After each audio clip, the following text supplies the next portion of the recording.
Hello everyone, this is a Katarina guide. This video will include abilities, masteries, matchup, item order, pros and cons. Firstly, without taking up much of your time, you must definitely watch this video until the end. It's already going to be a short, informative video. Now, let's together take a look at the pros and cons of Katarina.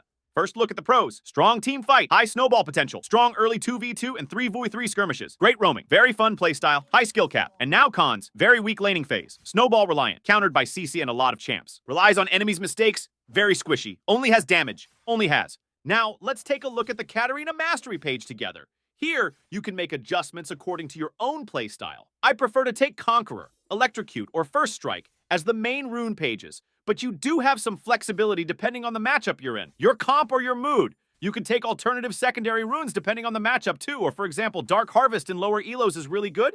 General pointers for Conqueror setup. Swap armor, magic resistance depending on the matchup. Take health if you're unsure what enemy you're against. A flex pick, Treasure Hunter or Relentless Hunter. Both good alternative second picks are Bone Plating or Second Wind with Overgrowth, or Unflinching Coup de Grace is more consistent, and Last Stand is more high risk, high reward. Electrocute is a viable option when the enemy laner and the enemy's team as a whole are more squishy. Electrocute is good for a safer laning. General tip 2, short trading pattern.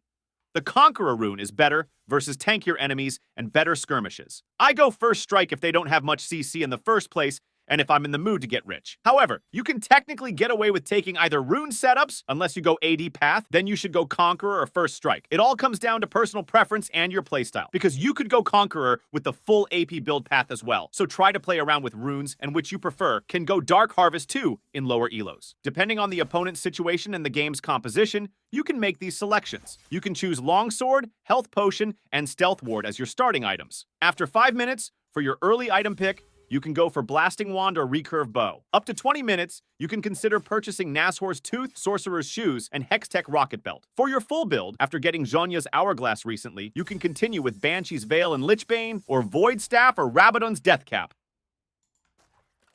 This is a passive ability. Takedowns on enemy champions within 3 seconds of being damaged by Katarina reduce her ability's current cooldowns by 15 seconds. Whenever Katarina picks up a dagger, she slashes around herself, dealing damage to nearby targets. Retrieving a dagger also reduced her Shumpo cooldown. Daggers take 1 second to land and disappear after 4 seconds.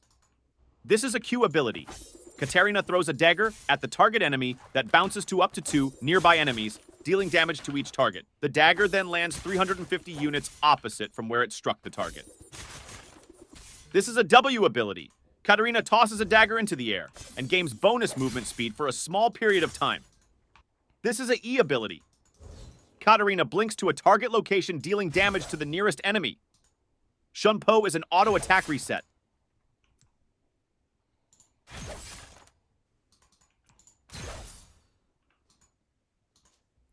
This is an ultimate.